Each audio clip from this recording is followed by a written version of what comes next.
ഇന്ന് കാണുന്നതാണ് സ്ഥലപരിമിതി എന്ന് പറയുന്നത് യഥാർത്ഥ വ്യാഖ്യാനം. ഇന്ന് നമ്മൾ നിൽക്കുന്നത് ലീല എന്ന ഒരു വീട്ടമ്മയുടെ വീട്ടിലാണ് കേട്ടോ. അപ്പോൾ ഈ കാണുന്നതാണ് ലീല എന്ന വീട്ടമ്മ. ഇത് എന്താ പറയുക, കുത്തിവെക്കാറായ 14 മാസം പ്രായമുള്ള പശുക്കുട്ടിയാണ്. അപ്പുറം നിൽക്കുന്നതാണെങ്കിൽ ഇപ്പൊ ചെനയുള്ള നല്ലൊരു പശുവാണ് കേട്ടോ. കാലത്ത് ഒരു 7 ലിറ്ററും ഉച്ച കഴിഞ്ഞിട്ട് ഒരു 3-4 ലിറ്ററും കിട്ടുന്ന ഒരു ജേഴ്സി ക്രോസ് ആണ്. വീടിനോട് ചേർന്ന് ഒരു ചെറിയൊരു ചാർത്തിൽ 2 പശുവിനെ മാത്രം വളർത്തി മുന്നോട്ട് പോകാൻ സാധിക്കുന്ന ഒരു രീതി. ഇത് പ്രസവിക്കാറാകുമ്പോൾ അടുത്തതിന് അതുവരെ പാല് തന്ന ആ ഒരു പശുവിനെ വിൽക്കും. പിന്നെ മറ്റൊരു വലിയൊരു കാര്യമുണ്ട്, ഞാൻ കാണിച്ചു തരാം. ഈ കാണുന്ന ക്യാനുകൾ, ഈ കാണുന്ന ബക്കറ്റൊക്കെ ഉണ്ടോ, ഇതിലിരിക്കുന്ന വെള്ളം എന്ന് പറഞ്ഞാൽ വേറെ വെള്ളമൊന്നല്ല, പശു മൂത്രം ഒഴിക്കുന്നത്. ഇതിൽ പശു മൂത്രം ഒഴിക്കുമ്പോൾ പശുവിന്റെ മൂത്രം എന്താ ഈ കാണുന്ന വഴി ആ ചെറിയൊരു കുഴിയിലോട്ട് പോകും. അപ്പൊ അവിടെ നിന്ന് കോരിയെടുക്കുന്ന മൂത്രം എന്താ ഈ കാണുന്ന കന്നാസുകളിലും ബക്കറ്റുകളിലാണ് എടുത്തു വെക്കുന്നത്. പശുവിന്റെ ചാണകത്തിനുള്ള കുഴിയെ കാണുന്നത് ഇത് പെട്ടെന്ന് നിറയും. പെട്ടെന്ന് തന്നെ ഇത് ഇവിടുന്ന് മാറ്റും. ഈ വീടിരിക്കുന്നത് വെറും 4 സെന്റിൽ. പിന്നെ ഇവിടുത്തെ പശു വളർത്തുന്ന മറ്റൊരു പ്രത്യേകത, ഈ ഒരു ഉൽപ്പാദിപ്പിക്കുന്ന പാല് തുടത്തിനാണ് വിൽക്കുന്നത്. ഒരു തുടത്തിന് 20 രൂപ എന്നുള്ള രീതിയിലാണ് ഇവിടെ ഈ വീട്ടമ്മ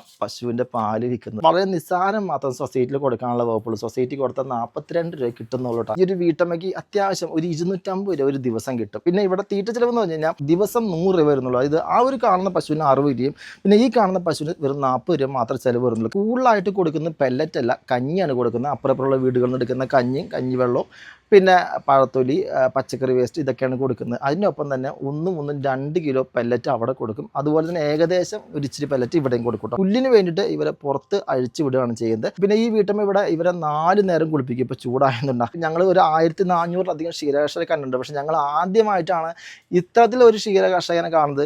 എന്തായാലും ഈ ഒരു ക്ഷീരകർഷകയുടെ പശു വളർത്തലിൻ്റെ വീഡിയോ, ഒരു അടിപൊളി വീഡിയോ നമ്മുടെ ചാനലിൽ ഉടനെ വരുന്നുണ്ട്.